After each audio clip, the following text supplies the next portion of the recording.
our panelists for coming here and braving the snowstorm. And I also want to thank the millions of people that have tuned in to watch this live stream. Can we verify that? You didn't know that there are millions of people watching this, but there are. And the reason they're watching is because they are as excited as we are to talk about the IRS. Did you ever think that you would be this excited to talk about something related to the IRS? But actually, what we're going to talk about is a couple things. We're going to talk about employer contributions programs and best practices around that. And then we're going to talk about the IRS private letter ruling related to that. So let me get into just high level. I actually practiced by explaining this to my 12-year-old daughter. So I'm going to give the very basic version because I am by far the least knowledgeable person about this at this table. So I'll give that version, and then we're going to get into the nitty-gritty of it with you guys. So what is an employer contributions platform or program? That's when an employer will make contributions to their employees' student loans to help them pay them down faster. So every month, maybe they would contribute $200, $500 to help their employees pay down their student loans. Why are they doing this? Because it is increasingly becoming one of the most important issues for employees. So they're doing this to help attract new employees and to help retain their existing employees. It's starting to get up there with 401ks and with healthcare benefits. And then what is the IRS private letter ruling? Okay, so this is a program pioneered by a company called Abbott Labs.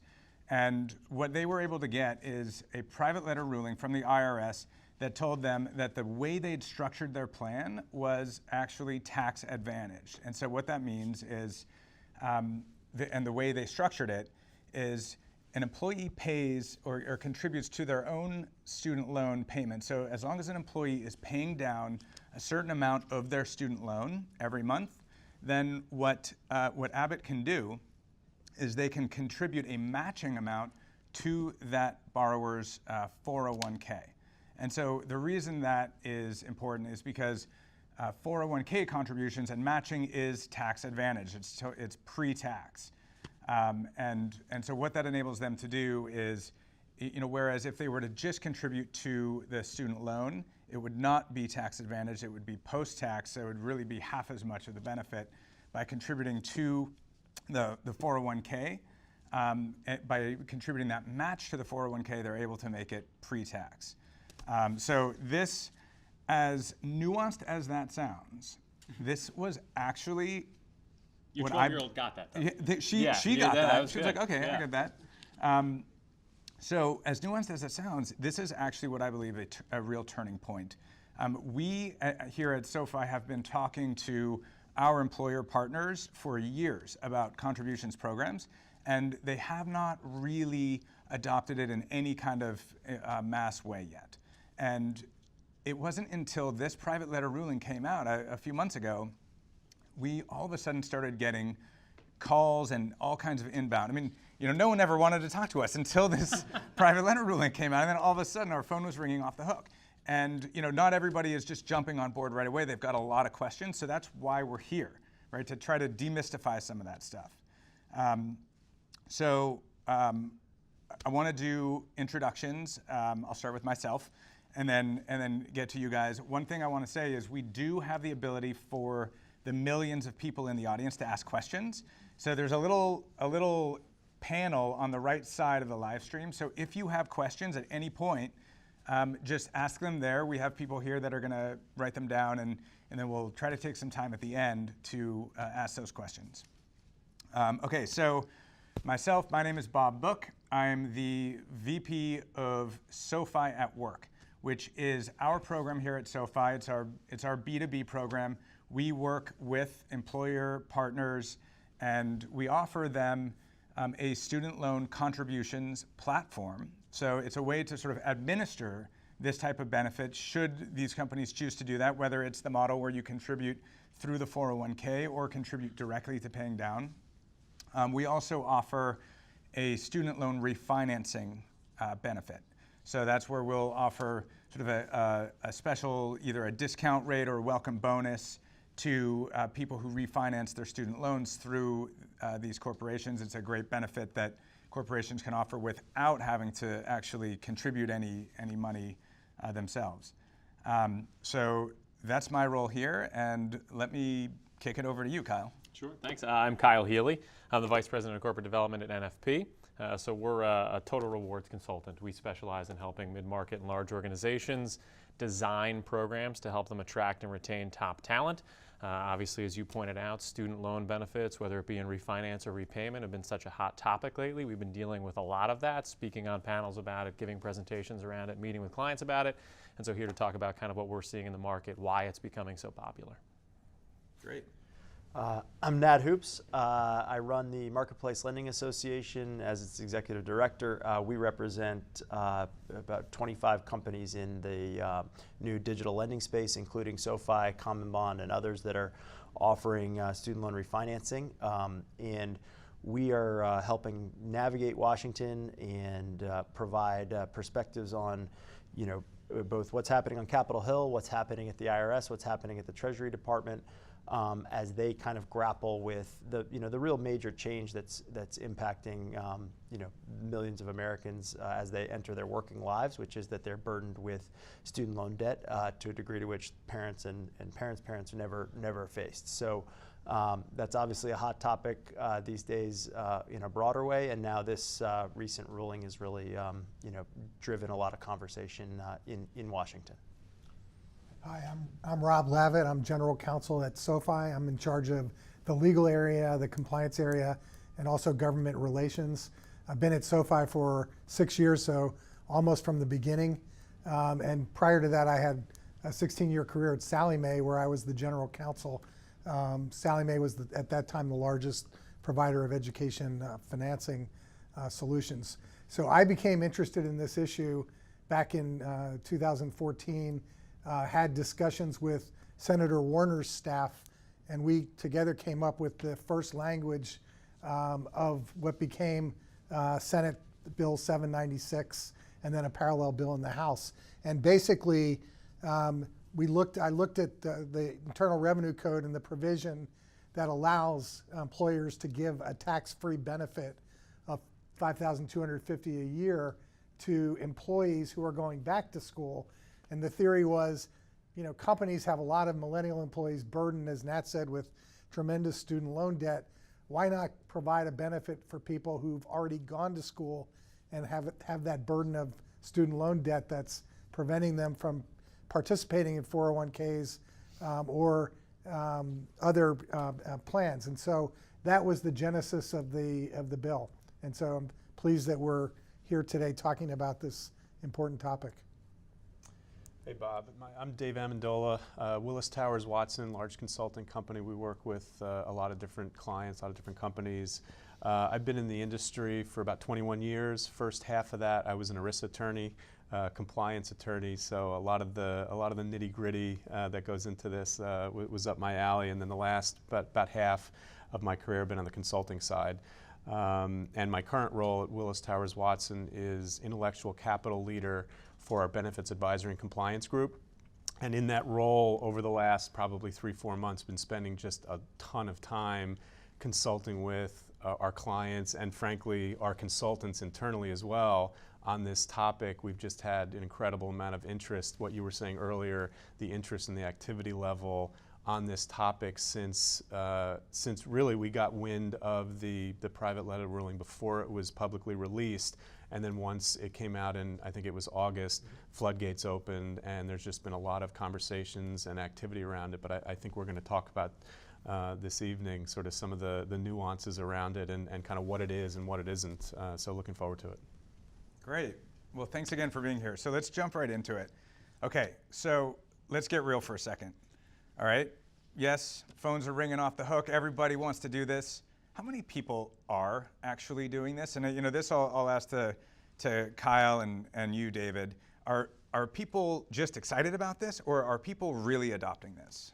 It's new, right? And it's certainly got a lot of buzz, I think, in the media. In terms of adopting this specific setup, no, nobody else is adopting it. That's what the PLR sort of, we'll get into the wonkery, I think you guys called it, right? I can let somebody else talk about the wonkery, but the PLR specifically says Abbott's the only one who can do this right now. In terms of repayment programs, we were talking about this earlier, right? 4% of employers, 8% of employers over 40,000 lives. It's that large enterprise market that tends to be the trendsetter, and so only seeing 8% up in that market doesn't say we've got this tidal wave of employers looking to do this or doing it already, I should say. The media coverage around student debt, the media coverage around what it's doing from an impact perspective, the changing workforce cohorts and demographics is certainly putting a lot of mainstream attention to this as a big macro issue. And then you couple that with, I think, the PLR release in Abbott, and you're getting a lot of interest. To your point, you guys are suddenly super popular. Everybody's calling you guys. Same with us. Great. Doesn't it feel nice? Finally. Doesn't it feel nice? Same with us, right? Everybody wants to talk about this. We're not seeing, rapid adoption. I think because there's still so much uncertainty about what it will look like, how we get to a place where everybody else can do it, at least from our perspective. Yeah, I think, and it's funny because I've gotten that question multiple times, either on a panel like this or just internally from a consultant. Like, my client just asked, like, how many employers have actually adopted this? And I'm like, well, it's one, right? It's Abbott. At least as what we know about, it's Abbott and Abbott only. And part of that is because, as great as the private letter ruling is, and we'll get into some of the details, to your point, Kyle, it's just for Abbott right now. I mean, other employers can look at it and say, should we do something like that? Do we need to get our own private letter ruling? Maybe not. But ultimately, it's for Abbott only at this point, and we don't know of any other organizations that have actually adopted a similar program. I know from talking to clients that we have a number that are sort of in process in terms of considering it. But as I think we'll discuss, it's not as easy as just saying, oh yeah, that looks great, let's go and do it. There are a lot of issues and a lot of considerations that an organization has to go through before deciding whether it's right for them and whether they can actually effectively implement it. But it's been great for creative decisions. Yeah, absolutely. And I only want to say that, so you referenced that only depending which program, only 4% or 8% of employers now have any kind of a program in student loan benefits, right? So repayment benefit. Yeah. Okay. So if that's the case, then one of the reasons why people in Congress are excited about it, why I think that's generating some buzz in Washington. In fact, this private letter ruling is generating buzz among big benefits providers, companies like Fidelity, companies like SoFi, others. The reason why is because people see there's a lot of room to run, right? So in other words, if we want to make a dent in the student loan problem, having employers in some way contribute to solving that problem is a popular idea. And right now, employers aren't even making a dent, right, in that problem. But the revenue ruling itself is somewhat limited, and so are you finding that your clients really understand kind of what it covers and what it doesn't cover? Because I think there's a lot of misconception about what it covers. My clients are super intelligent. All of my clients are cutting edge and have a sophisticated understanding of everything they do. Now, in terms of the broader marketplace, I would say no, there's probably a lack of understanding around sort of the details, the complexity, whether or not they can do this or not. Let me ask the million-dollar question. So, yes, the private letter ruling is exactly that, a private letter.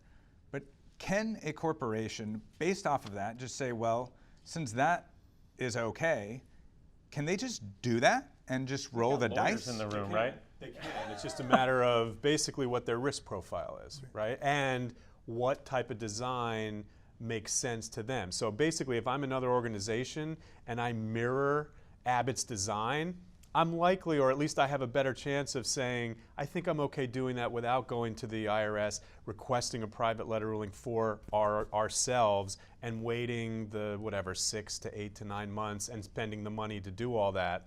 But Abbott's design is not necessarily similar to sort of current employer matching contribution formulas. So if I'm a different organization, my current 401k plan formula is probably different. So I say, all right, well, if I want to sort of integrate it into what I have now, how comfortable am I? What other potential nuances are part of maybe my design? And I think it's just each organization has to go through that sort of risk discussion and determination, likely or preferable with counsel to say, are we comfortable putting in a program like this without going to the IRS? And I think some of them are waiting for potential legislative or regulatory relief. It's a mixed bag right now. So let's ask the general counsel. I'm going to put Rob on the hot seat here. Yes. So would you do it, Rob? I think as David said, it's a matter of how much risk you're willing to take, but it's not dissimilar to what a lot of other agencies do. So I'm very familiar with the SEC, which will give a staff interpretation. That's not the force of law, and they'll give you the same caveats. It's only good for the facts, but it does definitely give you a roadmap to where your risk is going to be a lot less if you follow it. And I think David's point is, if you deviate too much from the fact pattern, then probably all bets are off. But as long as you keep to the fact pattern, I think it definitely gives you a roadmap to what the agency's thinking at the time is, in terms of what you can do. So I would be a risk. I think you can probably use the private letter ruling. And again, if you stick to the basic facts of the private letter ruling, you're probably going to be okay. And David, maybe you could help us. The private letter ruling and the Abbott structure is pretty vanilla. I heard it earlier tonight when we were talking about this. Pretty vanilla, right? I mean, overall, can you help everyone? I can benefit from understanding how that kind of vanilla structure maybe makes it replicable. Yeah, Abbott's design is pretty straightforward in terms of what was their matching formula and now what is the student loan program. Basically, in Abbott's program, if an employee, or should say before they put this in, if an employee deferred 2% of pay into their 401k plan, Abbott would match at 5% employer contribution. And now the student loan program is set up such that it's basically a choice. If you enroll as an employee in that program, which is integrated into the 401k plan, if I put 2% towards a student loan repayment, Abbott will give me a 5% contribution in the 401k plan. And I just do want to point out, to get a little bit wonkery, if we use that word, we call it a match, and that's sort of colloquially how we want to refer to it. But effectively, if it's a student loan repayment contribution in the 401k plan, it's treated as what's called a non-elective contribution, and that actually is important in terms of the treatment, because the second part of the program is that same employee, if they don't pay 2% towards their student loans, but in a pay period they put 2% deferral into the 401k plan, they'll get what's called a true-up matching contribution. And we don't need to get into all the details, but that distinction is important. But that's effectively, that's a relatively straightforward formula. And I think some of the open questions with this and some of the things that other employers may grapple with is, well, what if I have a matching formula that's more complicated? And it's a tiered, and how does that work? Highly comp, discrimination, right? That's what I was going to say in terms of the risk reward. I don't know if what we saw in the Abbott, and again, I don't consult with Abbott. I've never spoken to Abbott. I don't know the details of their plan. I've never read their policy guidelines, right? So a lot of this is assumptive based on what we've read or what's been reported on them. Mm-hmm. But the fact pattern, the details of how they administer their plan are so specific to them and how they do it that I don't know if I'd be comfortable advising a client, even a general counsel of a client, that this should cover you. This offers you enough protection that you'd roll the dice. I mean, don't you feel like the variables were so vanilla and specific to that PLR that would be a little bit of a stretch? Again, I think it comes down to the risk aversion of an employer. I think that one of the things, I think outside of the sort of the compliance hurdle that the private letter ruling allowed Abbott to jump over effectively, this contingent benefit rule, and that goes to sort of how the contributions are sequenced in terms of the student loan repayment contribution is looked at first and then the matching part. I think some of the other things, we look at it and there is some flexibility and variability, but that from a design perspective, and I think what we talked about earlier, and I think what we could get into some of it administratively, and some of the vendor help. I mean that was really important in terms of making this work, both from a compliance perspective, but also just from a practical perspective. And as a non-benefit consultant, non-benefit expert, would you agree? I mean, just reading it, my impression is the purpose of the letter ruling is to say, we understand a lot of employees can't afford to defer salary into their 401k, and therefore they're foregoing this match. So we'd like to give them an opportunity to participate the same way other employees who may not be burdened with excessive student loan debt. That's the gist of the letter ruling. I think it's a recognition of what we're seeing in the research, right? Like, I think the fact that employees are burdened with student loan debt, and I think interestingly, it's not necessarily the amount of debt, it's just the fact that when an employee has student loan debt, that burden makes it very challenging for that employee to save for retirement. Right. So I think this private letter ruling is the IRS at least sort of illustrating its recognition that that is apparent, and allowing at least this one organization to help its employees save for retirement while paying down student loan debt. And you know, there's this sort of philosophical issue that I think we can all debate. Abbott's program, Abbott is putting the money towards retirement savings. It's tied to student loan repayment, but those dollars aren't directly going to paying down student loan debt. Correct, and it's important too to realize that means that the cost, the profile of so the IRS, when they issue a private letter ruling on something like this, they're not going to do it in an area where, if it were to be expanded to other employers who say they imitate Abbott's program exactly, it's going to be incredibly costly to the Treasury, right? Because you know they tend, large changes to expected tax revenue would have to be going through a legislative approach usually, unless there's a unique circumstance. So in general, I think this ruling is pretty narrow, but I think given the amount of employees that are clamoring for student loan benefits from employers, I think it will drive a lot of employers to at least examine what Abbott did, how their plan was set up, and it may lead employers to say, I want to set up a nearly identical plan because I know I'm on safe ground. Now, there's also ways that, and we'll get into this later, that the IRS could expand via a revenue ruling to make this a more broad and widespread And if I can make one just follow-up point to the advice I gave earlier, you have to look at this administration and say, you know, are they going to be more favorable to this? And it seems like from a policy standpoint, they are. So I think maybe there's less risk in this administration than a prior administration.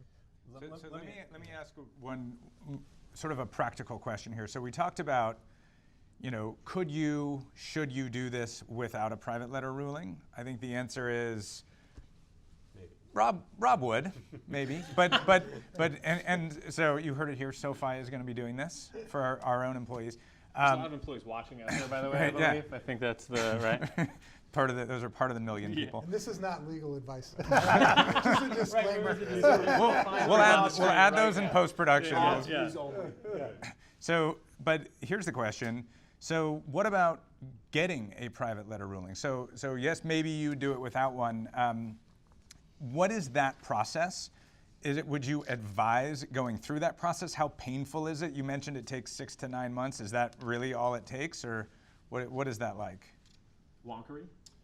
I mean, I think it does depend on how complex your plan would be, on what the issue that the private letter ruling involves. I think there's a certain economies of scale. If everyone starts to say, here's a nearly identical structure to Abbott's, can I get the same private letter ruling? Then I would assume that you're going to have a machine stamp of yes. But I think that's not the way the IRS would prefer to, now that they've gone down this road, they see the amount of interest and they realize how the larger implications of this one ruling. They're going to be enticed to try to send a signal via a different legal mechanism, a revenue ruling or something else, to tell the whole marketplace, here's what you're permitted to do. And that would provide a little bit more clarity for those plans that might be a little bit different. And the ERISA industry lobbying group has already requested that private letter ruling become a revenue ruling. So that ball's in motion. And so I'll ask the question that I think a lot of our clients are either asking or sort of not necessarily asking but thinking about is what do we think the prospects are of getting that type of broad regulatory relief as opposed to just a private letter ruling? Because I think a lot of employers are interested, as we talked about, but maybe waiting, sort of weighing that decision of, well, do I want to go through that whole process of the private letter ruling? If the IRS is going to do a revenue ruling in 3-4 months, why am I going to do that? So do we know sort of what the potential is for that? I think that the potential for action at some point in the next couple of years is fairly high, but that's how long it takes. So if you're going to do a broader regulatory approach, this isn't something where they're going to dash off a revenue ruling. If it takes them 9 months to do a private letter ruling where they know they're only giving certainty to one company, they're going to take a lot of time to be very thoughtful about how they would ensure that you handle any problems with discrimination, that you really have provided the clarity to the market, because I think that they do, everyone from the administration to Congress, they are all kind of figuring out what are we going to do about the student loan problem, and if they're going to do something, they're going to want to try to take credit for it. They're going to want to tee it up in the right way with the media and so forth. So, but there are meetings going on with Treasury folks at a very high level on the kind of broader regulatory relief issue. In fact, Nat's group, set up a meeting with Treasury, which was a very, good start to this. Yeah, and we're following up. And I think Treasury is talking to, again, large, companies that have been in the ERISA space for a long time. They're talking to some of the innovative companies that are doing student loan refinancing. They are looking at ways to take what happened with that one Abbott ruling and expand it. That is, I think, I can safely say that they want to do that in some way. What I think they don't know yet is exactly what kind of, how expansive they can be. And in fact, there's a lot of push for there to be, action on Bill 796, which we can get into a little bit, which would actually do a lot more probably to advance the ball in terms of student loan repayment. Right. So let me ask this, just because, so it sounds like for the slightly less risk-averse companies out there who are thinking, hey, we really want to do something and we want to move in this space, there's the option to sort of mirror the Abbott plan and do that as closely as possible. Start going down the road of getting a private letter ruling to maybe make any kind of material deviations from that plan. But let me ask this, what are the actual specifics of that Abbott plan that you think are material? So is there any meaning to the 2% numbers and the 5% numbers? So the plan itself says if you contribute at least 2% of your salary to your student loans, then Abbott will match 5% into your 401k. Does it matter if you play around with those numbers at all, or is there a magic to that? We don't think so.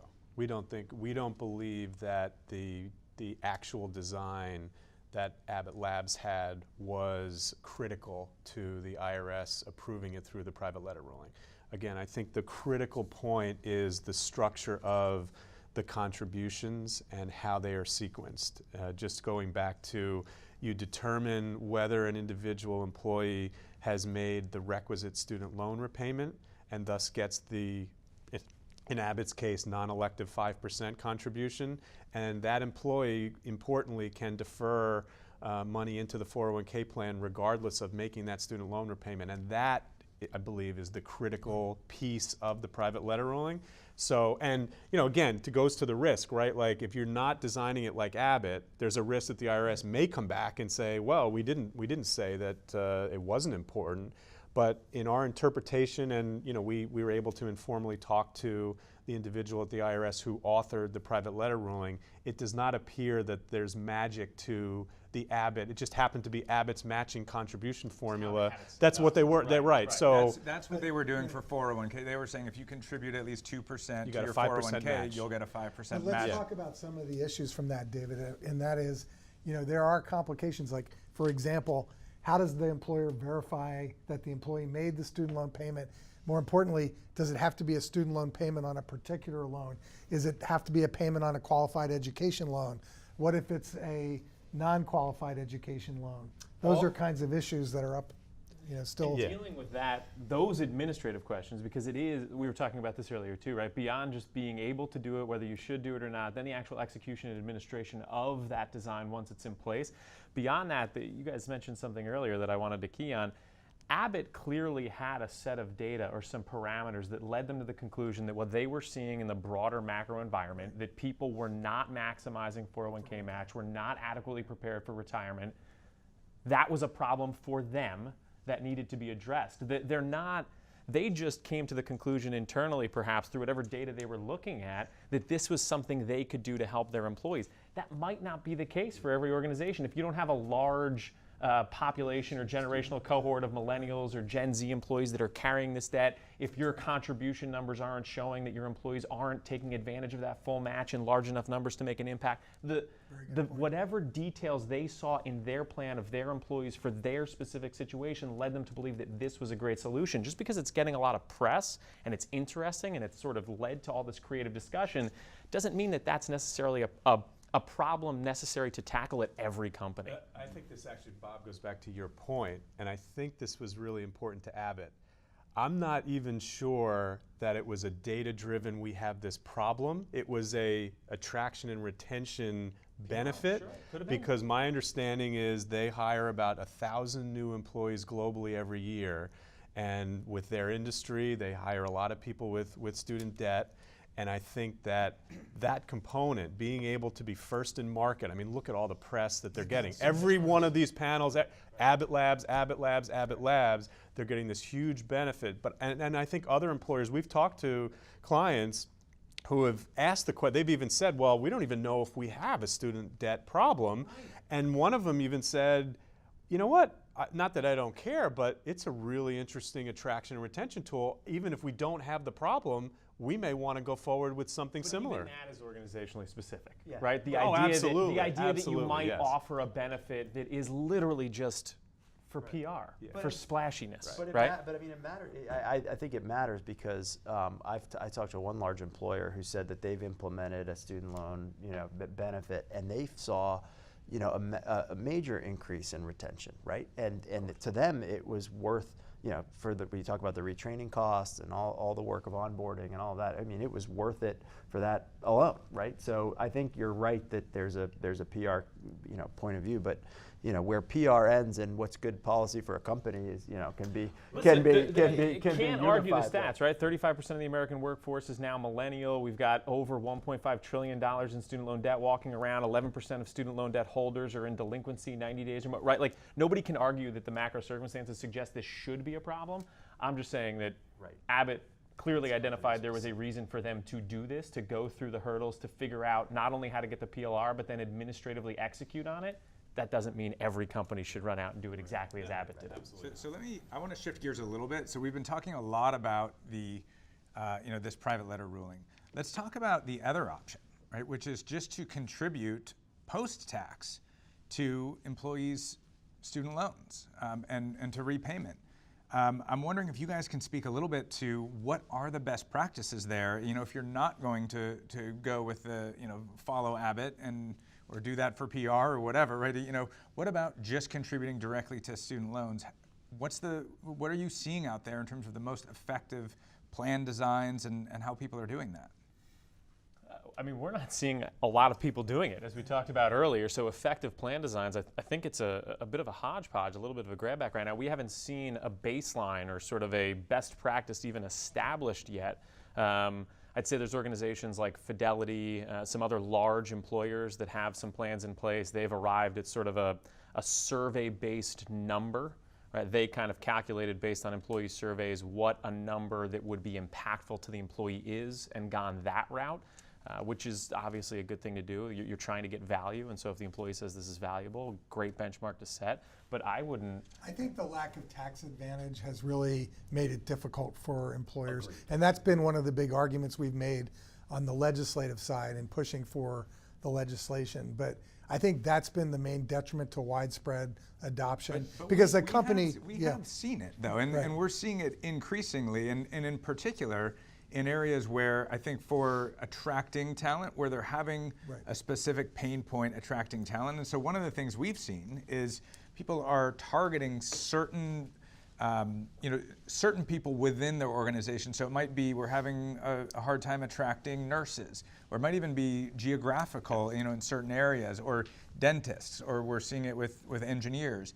So are you seeing sort of plan designs that are sort of maybe just a flat rate, they're just paying $200 a month? Or are you seeing programs that are doing it more on a graduated basis? The longer you stay, the more you get? Or what, is there anything that's kind of taking off more than other things? I haven't seen, and I will freely admit that this part of that, the direct, is not sort of my area per se, but from what I've seen, it's been more vanilla. Sort of, there's a limit, or it's maybe $100 a month with some kind of lifetime cap, perhaps, and it's fairly straightforward.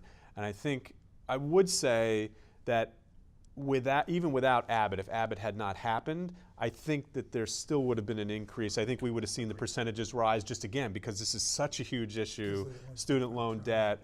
But I think what Abbott has done is sort of open up creative thinking around this area. And what happens, some of the conversations we've had, it comes back to the direct student loan repayment, understanding the shortcomings perhaps of the taxable benefit. But an organization may say, there are a lot of issues to consider with Abbott, cost, administrative.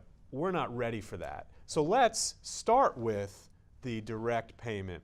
And then maybe we'll think about this more, and maybe we'll graduate to something more. more. In the direct payment mode that you've seen, are the employers paying the student loan provider directly, or just giving the money to the employee? I think it varies, but I think we've seen a lot where it's through a vendor and setting it up. And again, it kind of goes into the panoply of options that SoFi would offer, or other offer in terms of refinancing or other potential benefits to an employee. And again, some employers I think are starting with those, and even now saying the Abbott's a little bit challenging for us, or to think about. So we're seeing a lot of this where I think there's sort of three different levels, right? There's the full, we want to go and get a private letter ruling and sort of do, this tax advantage contribution. There's the, okay, let's just start with making a, couple $100 contribution and maybe pick some different populations within their employee base. And then there's sort of an even lighter touch, dip our toe in the water. We just want to offer a student loan refinancing and sort of student loan education benefit. I'm curious, are you guys seeing the same thing, more broadly? Are you seeing people kind of, is it sort of, hey, we need to check a box because we know we have a student loan problem, or the CFO is breathing down my neck and I need to put something in place, so let me just do this education and refinancing as a benefit because it doesn't cost anything? We had a conversation with a client. They had started to go, wasn't with you guys, it was a different vendor, but they started to go, they started to go down the road, and they were ready to put in an employer contribution direct payment when the Abbott, it was actually even before the release, but we had sent out something to our clients alerting them to this, and they said, can we talk about this because we're ready to basically pull the trigger. And we talked to them, and they were really interested in it, but they were just too far down the road, so they said, we're going to start with that payment, direct payment, and we'll maybe consider the Abbott type program later. But I think, to your point, there are these certain levers that an employer can pull, and I think some of them may look into Abbott and say, again, that's really interesting, but there are things to consider, or it doesn't really fit us. Again, we didn't even talk about this, and we don't have to get too detailed about it, but if you're an organization that has a certain type of 401k plan, a safe harbor plan, the Abbott program really doesn't work for you. So unless you're going to, and we've started to think through ways to get around that, but it can get really complicated, and it can be just very hard to go down that road. So those sort of options that have been available prior to Abbott, I think, are still very viable. But I think we understand that, again, a direct payment is limited because of what you said earlier about the taxability. So I do want to point out, it's absolutely fine to talk about other providers, and let's actually get specific about it. So, I think the sense that I've gotten is that most, if not all, of the companies that are doing a contribution benefit are using either SoFi or some form of vendor to help them administer those plans. It's fun. Let's talk about what are some of the other options besides SoFi. This is an educational panel. This isn't all about SoFi. What else are you seeing out there in terms of options? And we can edit this out later in post-production. Just so we can look at it. I think Gratify, Peanut Butter. There's a lot of companies, some private banks. Citizens are sort of coming up with programs that they can use to sort of expand their portfolio as well. And there's new companies coming out all the time, it feels like. Even where sort of early on it was really 2 or 3, we're seeing organizations, our clients bring us suggestions of organizations who have approached them directly I think this is also a little bit of a reflection of the tight, labor market that we have right now in the economy, right? So employees, I was just talking to someone about, engineers hopping from one company to the next company because there's somebody offering them more salary. The nice part about this kind of a benefit program is it works for retention, right? So people, employees feel loyal because, hey, there's, my employer is actually helping me with my student loan. Even in any of those three buckets you mentioned, they're helping. But it's something that if the economy turns, the employer can get a little bit less generous with in a way where they're not cutting salary, right? If you just give it in simple salary and say, hey, we understand you're burdened by student loan debt and, why don't you get this additional salary? It doesn't have the same sort of flexibility as a PR vehicle, but then also as a benefit that you can, adjust in a downturn. That's an interesting. We're seeing a lot of organizations see sort of student loan debt, the problem itself, as a piece of a broader financial approach to supporting their employees, or even taking the student loan kind of issue, taking it past the employee and the debt that they might hold, and thinking about student loans broader. Actually, the largest cohort in terms of increase in student debt over the past 12 to 18 months has been in that 50 to 59, taking on debt for their children. They have kids going into sort of higher education now. We're talking to organizations a lot about thinking about the problem more broadly. Obviously, you need to identify the debt itself in order to help with sort of increasing take-home, make sure they have the available funds to start preparing for retirement, but think bigger about it, right? Do you have employees who are in a later career cohort that are starting to find it difficult to have these conversations around saving with their high school level children, with their middle school age children? How can you provide support?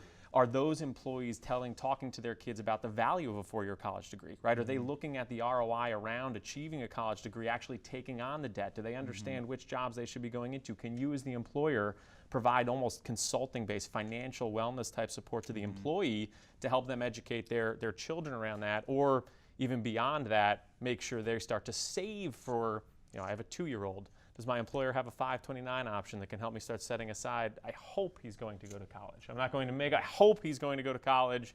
Hopefully Princeton, we'll see, maybe Notre Dame, right? What are we doing beyond just the student loan? But a lot of the problems are caused by the construct of the federal student loan program. Correct. So it's not an underwritten product. I once proposed, and I was kind of booed out of the room at this think tank, but I said people going for certain degrees should get a discount on their interest rate. People want to study English and philosophy, that's great, but they're a bigger risk for the taxpayer. And then you have to look at, for example, should some of the institutions that have huge endowments be participating in the federal student loan program? But I do think it's the way the federal loan program's set up is causing a lot of the issues.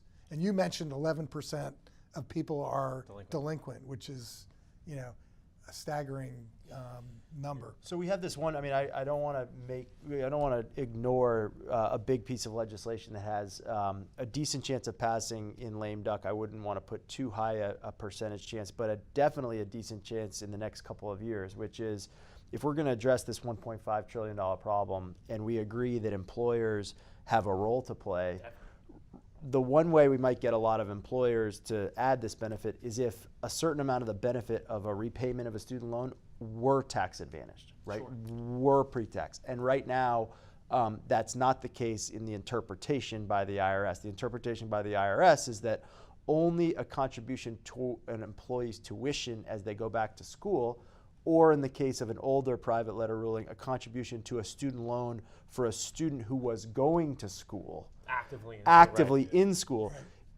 can be a tax advantage benefit of the $5,250 that doesn't count as taxable. So let me put in a plug for our listening audience. Write to your congressman or congresswoman, and also think about the new chair of the House Ways and Means. Richard Neal of Massachusetts.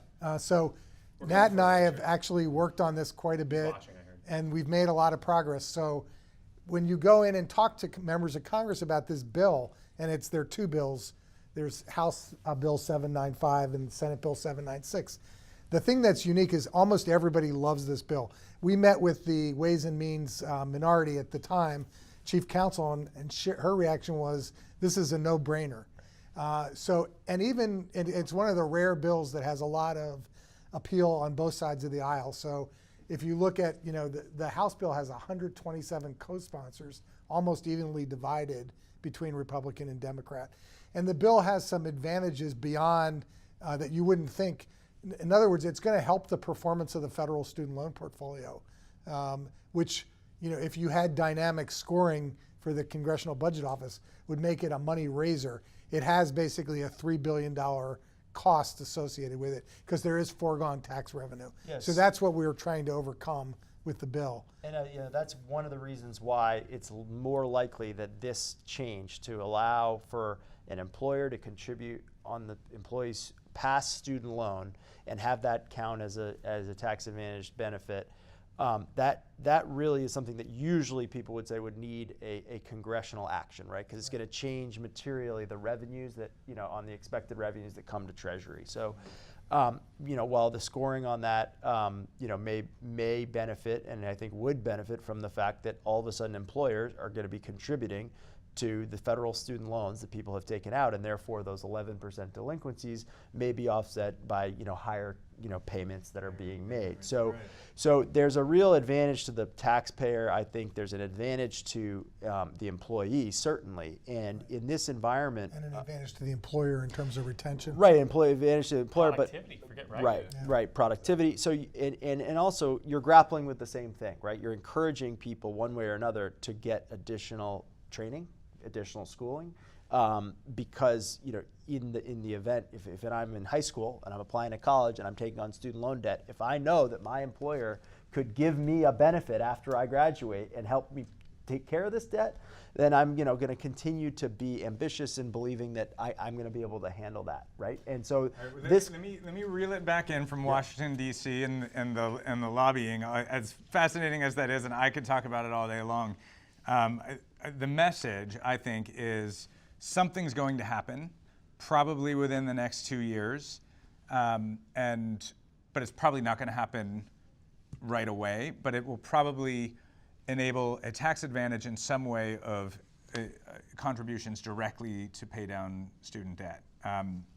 One of the things I wanted to get back to, which I think is a question that comes up all the time, is how do you implement these plans in a way that's equitable? Because not everybody has student debt. Sure. Right? And so when employers are implementing this, how do you do it in such a way that you don't get everyone who doesn't have student debt saying, hey, well, how come I don't get $200 a month? Like, why don't you just give me $200 a month? Or, right?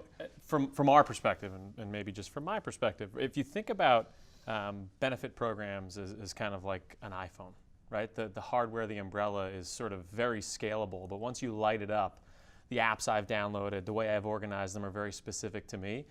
We have clients ask us this all the time. I like the idea, but only 20% of my employees are millennials. I don't want to make my boomers or my Xers, which are actually statistically my most productive employees, feel ostracized, feel like all I care about is these kids who won't stop complaining. I'm a millennial, by the way, so I can talk bad about millennials, it's okay. What we say to them is that's great, so think about it more as a financial solutions component to your program, right? So some of your employees at early stages of their career, student loan debt might be the biggest financial sort of roadblock to them becoming secure. At later stages, we know that Xers actually as a cohort carry the most credit card debt of any cohort, right? So maybe you think about a credit card debt refinancing program to package along with it. When you start thinking broadly about this, the need being financially, maybe it's, can I help kind of people make better decisions about their 401k contributions later on in their life, or long-term care to protect them post-retirement after they're not even my employee anymore, right? When you start to think about financial needs broadly as a category, you can plug in the solutions that are most appropriate given the sort of breakdowns or the buckets that you create within your own organization. Student loan making a lot of sense, whether it's a repayment or a refinancing. But to your point, only for a specific subset. So you got to think about what the financial priorities and concerns are for each of the other remaining subsets in your organization. We really try to talk to our clients, and it's challenging sometimes. We try to talk to them about holistic financial well-being and having a strategy, and I think that's what you're getting at, Kyle. And very specifically to this type of student loan repayment program, I don't think you can make it broad. I think it is very specific to a subset, but I've tried to kind of have this mantra when I talk to clients is, what type of problem are you trying to solve for? What benefit are you trying, what outcome are you trying to achieve? But think about that holistically, and to your point, Kyle, this may be a piece of the overall pie. So student loan debt for this cohort, another cohort, it may be, there's a whole host of, tools and resources. But I think the organizations that look at it holistically are going to be much more successful, and then they can communicate effectively to say, this is what we're doing because it's important for this set of employees. Here's what we're going to do for you, these employees. And education. Yes, education, communication. I think organizations all the time overestimate the financial competency of their employees. We see it all the time. Just because you've got a 4-year degree or even an advanced degree, an MBA, a doctorate, an MD, doesn't mean you understand really how the student loan market works or why securing a certain interest rate on a mortgage makes sense. There's basic financial literacy opportunities, especially around the complex student loan environment, that could be a huge advantage. Just putting in the education and awareness and sort of engagement type of solutions. And doing that at the beginning too, when you're strategizing, not because a lot of employers will, let's say, go down the road of implementation and then at the end, how are we going to communicate it?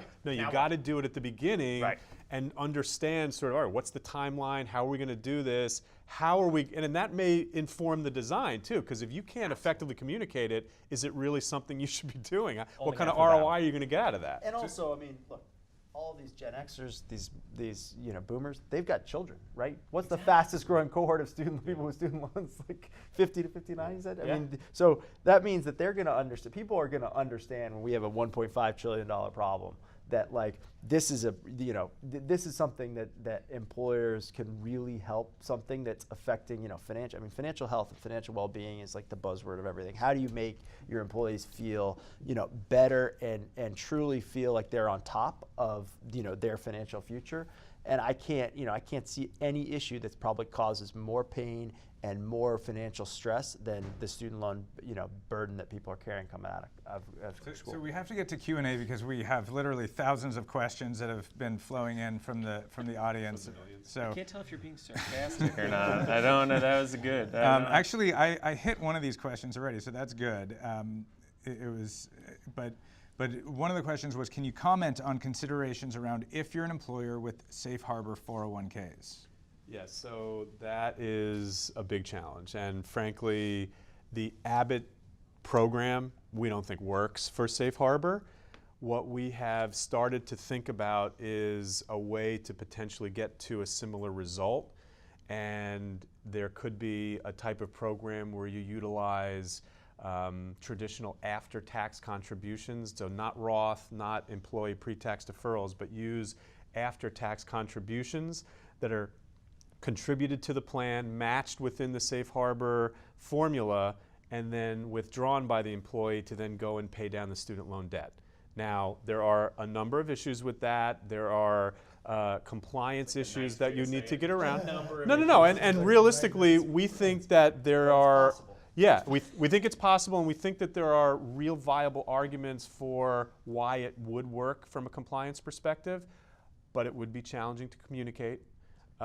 And it would be, so I think the first high-level takeaway is if you have a safe harbor plan, the Abbott program is really not going to work. So you're going to have to think about, now, we've been talking to clients about taking a step back from that and first saying, do you need safe harbor anymore? Maybe you don't. Maybe you put it in at a time when you had non-discrimination testing issues that you don't have anymore. And if you really want to put in the Abbott program, maybe you're okay getting rid of and I do want to be specific, this is for safe harbor matching formula, it's a problem. If you have a safe harbor non-elective contribution formula, which is less prevalent, but if you have that, I think you can do it more freely. But the safe harbor match, again, if you take that step back, if you still want to have that safe harbor status, it's going to be challenging. Great. Another question, how do we confirm that an employee is actually paying a certain percentage towards loans to administer a benefit like Abbott does? That's what we were talking That's about a what lot we were earlier. saying. That's what we were saying about I don't the think it's practical problems. clear how Abbott is doing it. Or you guys said you might have some information on how they're doing it. I think but their student loan vendor, which is very not manual. SoFi, Yeah, but I think they are managing that process for Abbott. But from what we understood earlier, I don't think it's challenging. It's a manual reconciliation, but that is not necessary as a means to do it. I think SoFi and some of the other employee contributions plans do offer the ability to automatically, determine whether somebody's been paying, determine how much they're paying, and reconcile that with their salary, and actually then pass a specific number. That takes the employer out of kind of the stickiness of getting into the details of their employees' But does that start to run payments. we were talking about the contingent, right? Like if you're requiring somebody to participate in the repayment program through your administrator, right? So you'd still have to make for manual reconciliation and administration of the people who choose, right? I mean, well, I think it would depend on how it's set up, but I think if the student loan vendor can verify, and again, in Abbott's case, it would be the eligibility of did they make the 2% student loan repayment. The vendor would do that, and then basically either through Abbott or directly to the record keeper, the 401k plan record keeper, say, hey, Kyle made the 2%, he's eligible for the 5% non-elective for that pay period. If that can work, then it should be fine, but it's easier said than done. There's servicers of loans. We're aware of organizations who do the repayment approach that are literally cutting paper checks to some servicers because they won't integrate from an automated or an API perspective. So yes, that all sounds great, but you also have to allow for the people who have their loans somewhere else with a servicer that won't sort of play ball, and you're still non-discriminate. You're still going to have to allow them to participate in the benefit. So I think to answer that question specifically for whoever asked it, it's really dependent on who your repayment vendor is, who the servicers of the debt that your employees are utilizing, whether your 401k administrator can support it. It's probably going to have to be a very specific integration and organization of the vendors at play and sort of the servicers that your employees are using to get to a complete solution on it. But for federal loans, there's a limited subset of servicers. Sure. So they're Title IV servicers, so that shouldn't be that burdensome. I would advise any organization who's seriously considering this to sit down and almost have like a blue sky meeting, include your DC record keeper, include the student loan vendor. If you don't have one, then that would obviously need to be a part of the process. But design has to include considerations of administrators and the vendors, because the administration could put a kibosh on the whole thing if it doesn't work. Yeah, correct. All right, we are going to leave it there. Thank you guys so much. This was fascinating. I learned a lot. Was your 12-year-old watching? Did she pick up or he pick up anything new today? I'll probably have her watch the highlight reel. Cool. Cool. When we cut that together. So for more information, to ask other questions, you can go to sofi.com/employer benefits.